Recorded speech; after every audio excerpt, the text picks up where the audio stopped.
शांतिपुर नाम के एक छोटे से गांव में विक्रम नाम का गरीब किसान अपनी पत्नी अनीता के साथ रहता था। विक्रम गांव का सबसे गरीब व्यक्ति था। वह रोज किसी न किसी के यहाँ काम करके थोड़े बहुत पैसे कमा पाता था। जितने रुपए की कमाई होती उसी से ही दोनों का जीवन किसी तरह चल रहा था। वह मुश्किल से 2 वक्त की रोटी जुटा पाता। उनका घर बहुत जर्जर था। बारिश होते ही दीवारें भीग जाती और छत से पानी टपकता। विक्रम के पास इतना पैसा भी नहीं था कि वह अपना घर ठीक करवा सके। गांव के अमीर लोग उसे और उसकी पत्नी को नीची नजरों से देखते और हर जगह उन्हें तिरस्कार मिलता। एक रात आंधी के साथ साथ बहुत जोरों की बारिश होने लगी। विक्रम का घर कच्चा होने के कारण उसे बहुत डर लगने लगा कि तूफान में उसका घर कहीं उड़ न जाए। बाहर बहुत जोरों की बारिश हो रही है। मुझे लगता है हमारा घर ज्यादा देर तक नहीं टिक पाएगा। मैं बोल रही थी, हमारे पास जो भी कीमती सामान है ना, उसे हम एक बोरे में भरकर आपके भैया सुनील के यहाँ दे आते हैं। हाँ, तुम सही बोल रही हो। चलो जल्दी जल्दी हमारे जरूरत के सामान को एक बोरे में भर देते हैं, फिर भैया के यहाँ चलेंगे। विक्रम और उसकी पत्नी दूर अपने भाई के घर जाने लगते हैं। विक्रम का घर कच्चा था पर उसके भाई का घर पक्का मकान था। सुनील भैया, अरे ओ सुनील भैया, दरवाजा खोलो, कुछ काम है। क्या हुआ? इतनी बारिश में यहाँ क्यों आए हो? भाई, तुम्हें मेरे घर का हाल तो पता ही है। सारा सामान पानी में भीग ना जाए, इसलिए मैं कुछ अपना जरूरी सामान तुम्हारे घर में रखना चाहता हूँ। क्या तुम्हारा सामान मेरे घर पर? नहीं नहीं, तुम जाओ और अपने घर में ही रहो। तेरे सामान के लिए मेरे पास जगह नहीं। मेरी ससुराल वाले आने वाले हैं। तुम जाओ और अपने घर में ही रहो। तेरे सामान के लिए मेरे पास जगह नहीं। मेरी ससुराल वाले आने वाले हैं। उस रात विक्रम ने समझ लिया, दुनिया में कोई रिश्ते नहीं, सिर्फ स्वार्थ की दीवारें हैं। विक्रम और अनीता दोनों दुखी होकर अपने घर लौट जाते हैं। दोनों पूरी रात अपने सामान की रखवाली के लिए रात भर नहीं सोते। विक्रम और अनीता ने सारी रात भीगते हुए बिताई।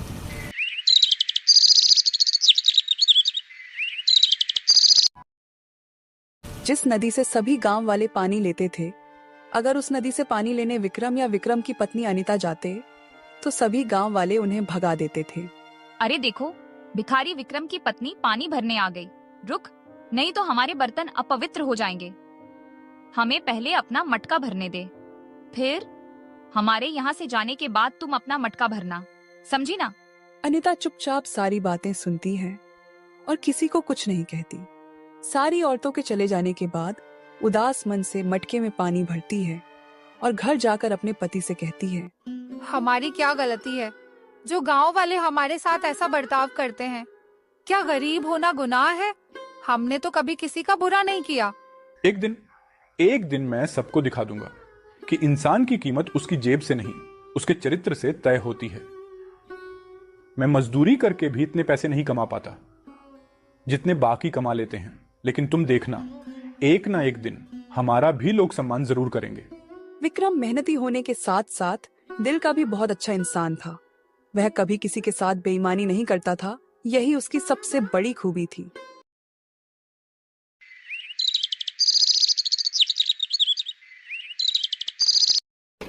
गांव में एक बड़ा संगीत महोत्सव आयोजित हुआ। दूर दराज से कई अमीर मेहमान आए। उसी दौरान एक मशहूर संगीतकार राजदीप भी वहां आ रहा था। तभी अचानक जोर जोर से बारिश होने लगती है। रास्ता गीला होने के कारण संगीतकार राजदीप की गाड़ी कीचड़ में फंस जाती है। उसने गाड़ी निकालने की बहुत कोशिश की, पर वह कितनी भी मेहनत करने के बाद नहीं निकल रही थी। साथ ही बारिश भी बेकाबू हो रही थी। राजदीप ने गांव वालों से मदद मांगी, पर सबने बारिश और गंदगी का बहाना बनाकर उसे अनदेखा कर दिया। उधर विक्रम जो नया काम ढूंढते हुए लौट रहा था, तभी उसने देखा राजदीप की गाड़ी कीचड़ में और राजदीप मदद के लिए आवाज लगा रहा है। विक्रम बिना एक पल घमवाए दौड़ा। साहब, क्या मैं आपकी गाड़ी निकालने में कुछ मदद कर सकता हूँ? क्या? हाँ, बिल्कुल भाई, बिल्कुल बिल्कुल। मैं तो तभी से लोगों को मदद के लिए आवाज़ दे रहा हूँ, कोई तैयार ही नहीं है। ऊपर से ये भारी बारिश ने दिमाग खराब कर रखा है। अच्छा, मैं गाड़ी के अंदर बैठकर आगे बढ़ाने का प्रयास करता हूँ, तुम पीछे से धक्का देना। विक्रम ने पूरा जोर लगाकर उसकी कार बाहर निकाली। थोड़ी मशक्कत के बाद गाड़ी कीचड़ से बाहर निकल गई। गाड़ी से राजदीप उतरकर विक्रम के पास जाता है। राजदीप ने विक्रम से पूछा, भाई तुम कौन हो? तुमने इतनी बुरी हालत में भी मेरी मदद क्यों की? ये लो तुम्हारी मेहनत का इनाम। मेहनत की कीमत पैसों से नहीं तोली जाती साहब, मदद करना हमारा फर्ज है। अच्छा, वैसे तुम बहुत अच्छे इंसान लगते हो।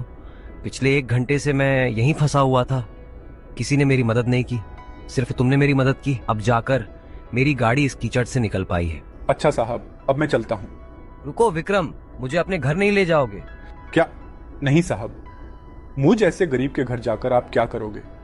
मेरा घर मिट्टी का बना हुआ पुराना टूटा फूटा घर है, आपको मेरे घर जाकर कुछ नहीं मिलेगा। अब तो मैं एक बार तुम्हारे घर चलकर ही रहूंगा जी। राजदीप विक्रम को अपनी गाड़ी में बैठा लेता है। विक्रम पीछे बैठकर राजदीप को अपने घर का रास्ता बताता है। कुछ देर बाद दोनों घर पहुंच जाते हैं। अरे ओ अनीता, हमारे घर साहब आए हैं, जाओ कुछ खाने को लेकर आओ। तुम क्या काम करते हो? साहब क्या बताऊं, मैं तो कब से काम की तलाश में हूँ, कोई काम ही नहीं देता, बस इधर उधर घूमकर मजदूरी का काम कर लेता हूँ। बारिश की वजह से वह भी बंद है। विक्रम, तुम्हें कोई काम नहीं मिल रहा है ना? अगर तुम चाहो तो मैं तुम्हें काम दे सकता हूँ। शहर में मेरे पास बहुत से काम होते हैं। मैं सोच रहा था कि कोई ऐसे व्यक्ति को अपने साथ काम में रख लूं जो मेहनती और ईमानदार दोनों हो। तुम्हें देखकर मुझे ऐसा ही लगता है कि तुम में यह दोनों गुण हैं। साहब कैसा काम करना होगा, कहाँ काम करना होगा, आप यह सब मुझे बता दीजिए, मैं आपके साथ काम करने के लिए तैयार हूँ। तुम सिर्फ मेरे साथ काम नहीं करोगे, बल्कि मैं तुम्हें अपना असिस्टेंट बनाऊंगा। मैं चाहता हूँ तुम मेरी टीम का हिस्सा बनो, जहाँ मेहनत और ईमानदारी की सबसे ज्यादा कीमत है। कोई जरूरत नहीं है इस घर में रहने की, और मैं तुम्हें कुछ दिनों बाद लेने आऊंगा। तुम मेरे साथ शहर में काम करोगे और वहीं रहोगे। मैं तुम्हें नया घर दिलवा दूंगा। तुम्हारे जैसा इंसान इस गांव के लायक नहीं। आज से तुम मेरे साथ दिल्ली चलोगे। यह सुनकर विक्रम और उसकी पत्नी बहुत खुश हुए। कुछ दिन बाद राजदीप अपनी गाड़ी से विक्रम के घर आए।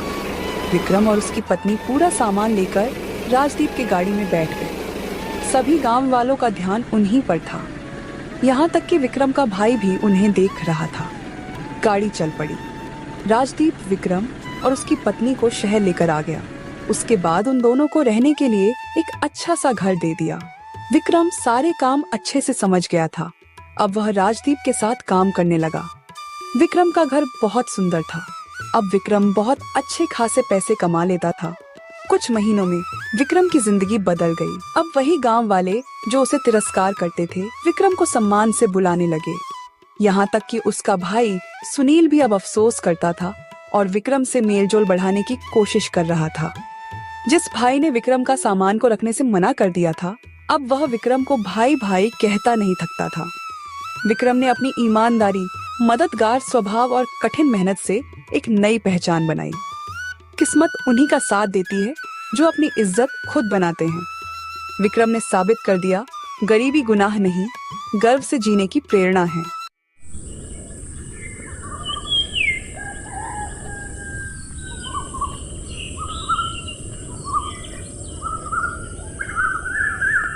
एक बार की बात है, सूरजपुर नाम के गांव में रामदयाल अपनी बेटी मीरा के साथ रहता था। कई साल पहले उसकी पत्नी का देहांत हो गया था। उसने अपनी बेटी के लिए सब कुछ किया, उसे बहुत प्यार से पाला और पढ़ाया लिखाया, और अब उसकी शादी की उम्र हो चुकी थी।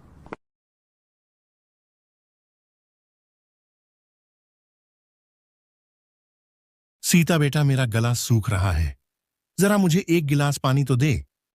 जी पिताजी, अभी लेकर आती हूँ। पिताजी, आपकी तबीयत बहुत खराब रहती है। मैंने आपको कितनी बार कहा है कि आप दवाइयाँ क्यों नहीं लेते?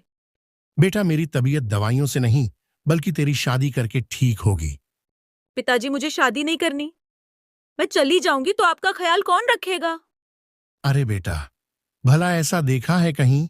बेटियों को तो अपने घर जाना ही होता है, बस यही दुनिया की रीत है। चल, खाना परोस, बहुत भूख लगी है।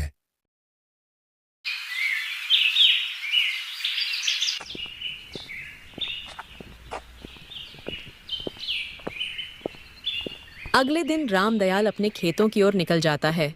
कि तभी उसे रास्ते में सुखिया मिल जाता है। क्या हाल है रामदयाल? आजकल कहाँ रहते हो? मैं ठीक हूं भाई, बस घर में रहता हूं। आजकल तबीयत बहुत खराब हो रही है। तुम कैसे हो? मैं भी ठीक हूं भाई, बस इधर उधर घूमकर थक सा गया हूं। अच्छा, कहाँ जा रहे हो? कुछ नहीं रामदयाल, तुम्हें तो पता ही है, मैं लोगों की शादियां करवाता हूं, जिसके कारण मुझे गांव में कम और शहर में ज्यादा रहना पड़ता है। सुखिया जब शादी की बात करता है तब रामदयाल का मुंह उतर जाता है। अरे भाई रामदयाल, तेरा मुंह इतना उतरा हुआ क्यों है? सुखिया मेरी बेटी की शादी की उम्र हो गई है, लेकिन अभी तक उसके लिए कोई अच्छा लड़का नहीं मिला। तुम चिंता मत करो रामदयाल, मैं तुम्हारी बेटी के लिए किसी अच्छे घर का रिश्ता जरूर लेकर आऊंगा। ठीक है भाई, कोई लड़का नजर में हो तो जरूर बताना। इतना कहकर रामदयाल और सुखिया अपने काम की ओर निकल जाते हैं।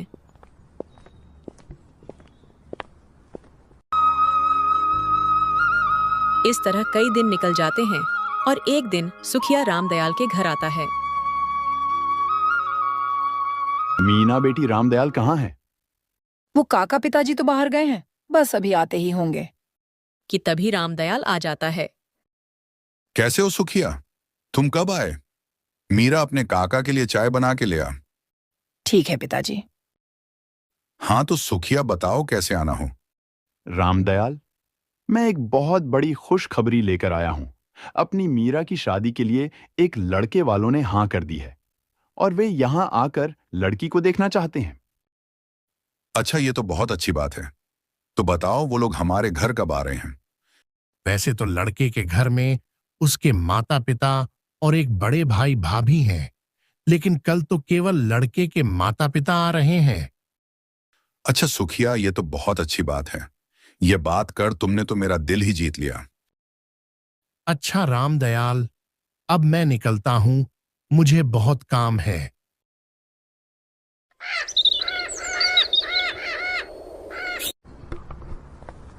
अगली सुबह सुखिया लड़के वालों को लेकर रामदयाल के घर आता है।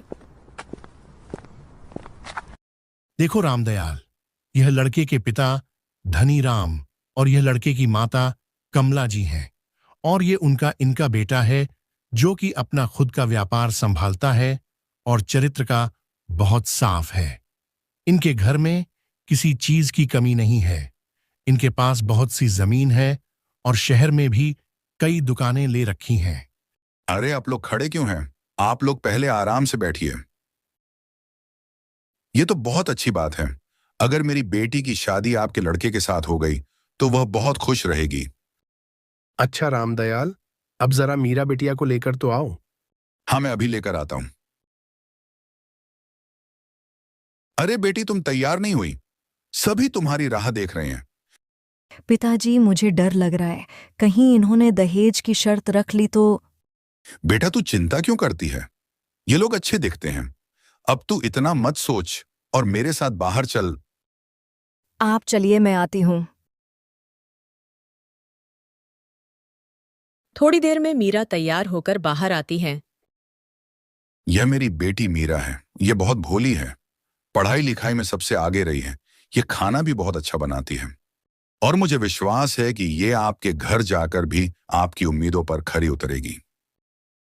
धनीराम और कमला मीरा को देखकर हैरान हो जाते हैं और सुखिया से गुस्से में बोलते हैं। सुखिया जी, आपने हमें जो फोटो दिखाई थी उसमें तो इस लड़की का रंग बहुत साफ था, पर असल में बात कुछ और ही है। क्या हुआ कमला जी, कोई दिक्कत है क्या? हाँ रामदयाल जी, दिक्कत तो है। आपने हमसे इतना बड़ा झूठ बोला। कमला जी, आप गुस्सा क्यों कर रही हो? बस एक रंग की तो बात है। देखिए सुखिया जी, मोहल्ले में हमारी भी कुछ इज्जत है। अगर ये लड़की हमारे घर की बहू बनेगी तो लोग हम पर हंसेंगे। अरे कमला, तुम चुप करो। क्या कोई ऐसा बोलता है? ए जी, आपका दिमाग तो नहीं खराब हो गया है? ये लड़की हमारे घर की बहू नहीं बनेगी। धनीराम कमला को लेकर घर के बाहर चला जाता है। कमला, तुम्हारा दिमाग तो नहीं खराब हो गया है? हमारे पास इतना अच्छा मौका है और तुम इसे ऐसे ही जाने दे रही हो। ए जी, ये आप क्या कह रहे हो? मेरे तो कुछ समझ नहीं आ रहा है। अरे देखो, ये लड़की काली है और शायद कोई इससे शादी नहीं करना चाहता, और इसका पिता मजबूर है जो कैसे भी करके इसकी शादी करवाना चाहता है। समझी? हमें इसी चीज का फायदा उठाना है। अच्छा ठाकुर साहब, ये आप क्या बोल रहे हो? इससे हमारा फायदा कैसे है? देखो कमला, मैं तुम्हें समझता हूं। अगर हम इस लड़की की शादी अपने बेटे विक्रम से करवाएं तो हम इससे अच्छा खासा दहेज ले सकते हैं। कुछ समय बाद इसे छोड़कर हम विक्रम की शादी किसी अच्छी लड़की से करवा देंगे, और साथ ही साथ हमें एक मुफ्त की नौकरानी भी मिल जाएगी। अरे वाह जी, आपका दिमाग तो कंप्यूटर से भी तेज चलता है। कुछ देर बाद धनीराम और कमला घर में वापस आकर बैठ जाते हैं। रामदयाल जी, कमला ने आपको जो कुछ भी कहा, मैं इसके लिए बहुत शर्मिंदा हूं। सुखिया जी, हमें यह शादी मंजूर है। सुखिया और रामदयाल बहुत खुश हो जाते हैं। मुझे तो कुछ समझ नहीं आ रहा है कमला जी, मैं आपको धन्यवाद कैसे दूं? धन्यवाद की कोई जरूरत नहीं है रामदयाल जी, बस हमारी कुछ शर्तें हैं। कैसी शर्त? देखिए रामदयाल जी, हमें एक गाड़ी और 3 लाख नगद चाहिए, और शादी बहुत अच्छी होनी चाहिए। देखिए, मैं बहुत गरीब आदमी हूं, मैं आपको इतना सब कैसे दूंगा? रामदयाल जी, मुझे ये सब नहीं पता। ये कोई दहेज नहीं है, ये तो सिर्फ आपकी बेटी और दामाद के भविष्य के लिए है। माफ कीजिए धनीराम जी, लेकिन मेरी इतनी हैसियत नहीं कि मैं आपको इतना सब दे सकूं। मेरी बेटी बहुत अच्छी है, वो आप सबको बहुत खुश रखेगी, ये मेरा वादा है। ये सब हम नहीं जानते। अगर आपको मंजूर हो तो हमें बता देना। अब हम निकलते हैं। सुखिया, मैं इनको ये सब कैसे दूंगा? मेरे पास तो पैसे भी नहीं हैं।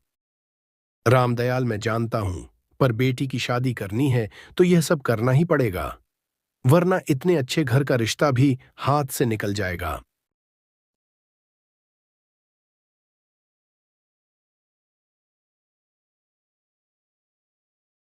इतना कहकर सुखिया वहां से चला जाता है। पिताजी, आपको उनकी कोई शर्त मानने की जरूरत नहीं, मुझे शादी नहीं करनी। पर बेटी, लड़का और परिवार अच्छा है, मुझे कहीं से भी पैसों का इंतजाम करना होगा। अगर यह रिश्ता हाथ से निकल गया तो तुमसे कौन शादी करेगा? इन्होंने कम से कम हाँ तो करी है। लेकिन पिताजी। तुम इसकी चिंता मत करो, तुम्हारा पिता कुछ भी करेगा पर तुम्हारी शादी करवा के रहेगा। बेटा, आखिर ये सब कुछ तो तेरा ही है, और तू खुश रहे, इससे ज्यादा मुझे कुछ नहीं चाहिए।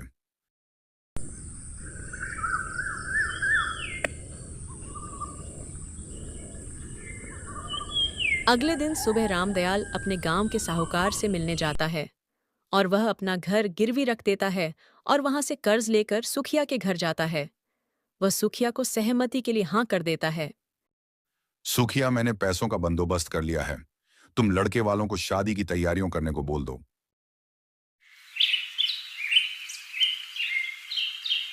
कुछ दिन बाद वह अपनी बेटी की शादी विक्रम से करवा देता है। शादी में वह बहुत अच्छा दहेज देता है और अपनी बेटी को कोई भी चीज की कमी नहीं आने देता। सुखिया, लड़के वालों ने जो कुछ भी मांगा मैंने सब कुछ दे दिया, अब बस मेरी बेटी वहां बहुत खुश रहे। अरे रामदयाल, तुम बेटी की चिंता बिल्कुल छोड़ दो, वो एक बहुत ही अच्छे परिवार में गई है, मीरा बेटी वहां बहुत खुश रहेगी।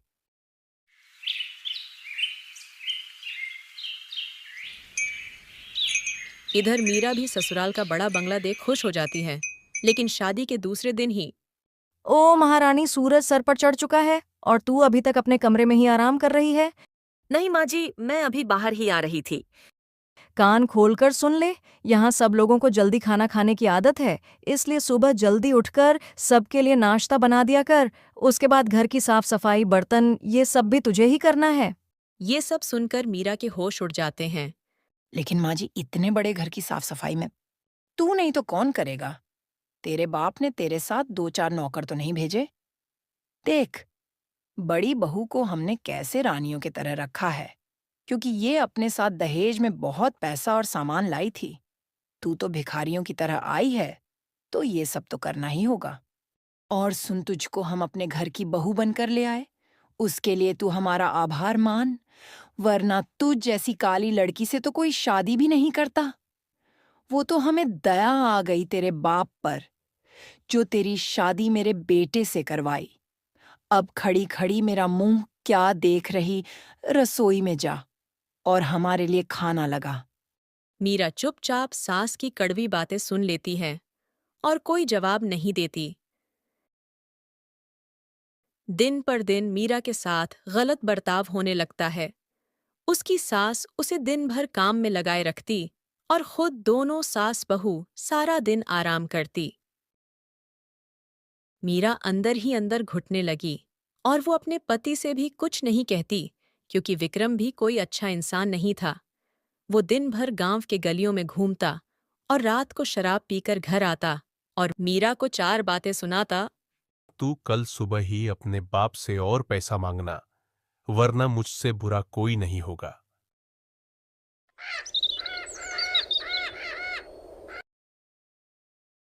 अगले दिन सुबह पड़ोस के घर की सुहानी मीरा से मिलने आती है। भाभी, मैं बहुत दिनों से देख रही हूँ कि ये जालिम लोग आप पर कितना अत्याचार कर रहे हैं और आप चुपचाप सब सह रही हो, क्यों? सुहानी, ये लोग मुझे बहुत भला बुरा बोलते हैं और सारा दिन घर का काम करवाते हैं। भाभी, मैं सब कुछ जानती हूँ, तभी तो आपसे मिलने आई हूँ। भाभी, आपको अपने पिताजी के घर चले जाना चाहिए, नहीं तो ये लोग आपको छोड़ेंगे नहीं। सुहानी, मेरे पिता ने मेरी खुशी के लिए अपना सब कुछ गिरवी रखकर मेरी शादी की, और जब उन्हें ये सब पता चलेगा कि मैं यहाँ खुश नहीं हूँ, तो वो जीते जी मर जाएंगे। इसीलिए मैं उन्हें कुछ नहीं बता सकती। तो भाभी, आप कब तक इनकी जुल्म सहोगे? कुछ करना तो होगा आपको। हाँ सुहानी, तुम ठीक बोल रही हो। मेरे पिता ने मुझे इतना पढ़ाया है और इतना सब कुछ देकर मेरी शादी इनके घर इसलिए नहीं की कि मैं यहाँ सारा दिन इनके तने सुनूं। मुझे कुछ करना होगा। भाभी, आप चाहो तो इन लोगों की शिकायत थाने में करवा सकते हो। बस आप एक बार दहेज उत्पीड़न की शिकायत करवा दो, फिर देखना इनके अक्ल ठिकाने आ जाएंगे। ठीक है, मैं चलती हूँ, वरना वो लोग मुझे आपके साथ देख और गुस्सा होंगे। भाभी, आपको मेरी कोई भी मदद चाहिए होगी तो जरूर बताना। सुहानी की बातों पर मीरा बहुत देर तक सोचती रही। उसे अपने पिता के त्याग याद आते, कैसे उन्होंने अपना सब कुछ गिरवी रखकर उसकी शादी की थी। उस रात मीरा ने तय कर लिया कि वह अब अन्याय सहकर चुप नहीं रहेगी, लेकिन वह कोई झगड़ा भी नहीं करेगी, बल्कि सही और कानूनी रास्ता अपनाएगी।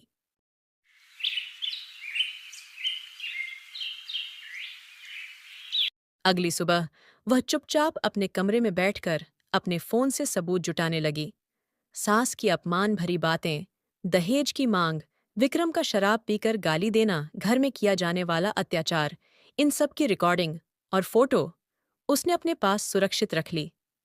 फिर एक दिन जब सास ने उसे फिर दहेज के लिए ताने मारे, मीरा ने शांत स्वर में कहा, माँ जी, आज मैं पुलिस महिला हेल्पलाइन और महिला आयोग में शिकायत दर्ज करने जा रही हूँ। दहेज लेना अपराध है और मैं किसी अपराधी परिवार का साथ नहीं दूंगी। यह सुनकर पूरा घर हक्का बक्का रह गया। कमला और धनीराम के चेहरे का रंग उड़ गया। धनीराम चिल्लाया, ए लड़की, तू हमें धमकी दे रही है? नहीं, मैं बस अपने हक की बात कर रही हूँ। जो गलत किया है उसका जवाब तो देना पड़ेगा ना। पिताजी, मैं अभी इसको सबक सिखाता हूँ। बहुत ज्यादा जुबान चलने लगे हैं इसके। ये गलती तो करना भी मत। मेरे पास तुम सबके खिलाफ सबूत है। जो इतने दिनों से आप लोगों ने मेरे साथ गलत किया, वो सब मैंने अपने फोन में रिकॉर्ड कर लिया है और सुखिया चाचा को भेज भी दिया है। और एक बार दहेज लेने के अपराध में पकड़े जाने पर आप लोगों के साथ क्या क्या हो सकता है, ये तो आप लोग जानते ही होंगे। मीरा की ये बात सुनते ही सबके होश उड़ गए। कमला और धनीराम एक दूसरे को देखते रह जाते हैं और विक्रम भी डर गया, क्योंकि उसे पता था कि दहेज का केस बहुत बड़ा अपराध है। वो लोग मीरा से कुछ बोलते उससे पहले ही सुखिया और रामदयाल वहां आ जाते हैं। मीरा बेटी, तुम कैसी हो? बेटा, तुम इतने दिनों से इन लोगों के जुल्म सह रही हो और अपने पिता को कुछ नहीं बताया, लेकिन अब तुझे घबराने की कोई जरूरत नहीं। हमने इनके खिलाफ थाने में रिपोर्ट दर्ज करवा दी है। हाँ बेटी, बस पुलिस किसी भी समय यहाँ पहुँचती ही होगी।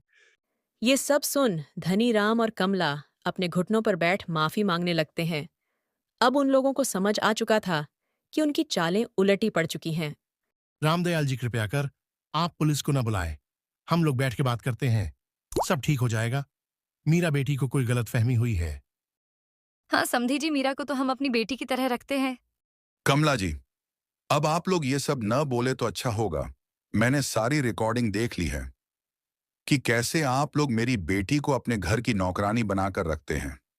आप लोग समझ भी नहीं सकते कि एक बाप अपनी बेटी की खुशियों के लिए अपना सब कुछ बेच देता है, और आप जैसे लालची लोग उनकी बेटियों के साथ ये सब करते हैं। आप लोगों को इतनी हिम्मत कैसे मिलती है? शायद इसीलिए भगवान ने आपको बेटी नहीं दी। रामदयाल जी, हमें माफ कर दीजिए। हम अपनी लालच में इतने अंधे हो गए थे कि सच में यह नहीं समझ पाए कि कोई पिता अपनी बेटी को कितने अरमानों से ससुराल भेजता है। आप हमें एक मौका और दीजिए, हम आपकी बेटी को अपनी बेटी बनाकर रखेंगे। धनीराम जी, अब बहुत देर हो चुकी है। मेरी बेटी के सभी आंसू की कीमत तो आप लोगों को चुकानी ही होगी। चलो बेटा, अपने घर चले। बहू, हमें माफ कर दो, हमसे गलती हो गई। मीरा ने शांत होकर जवाब दिया।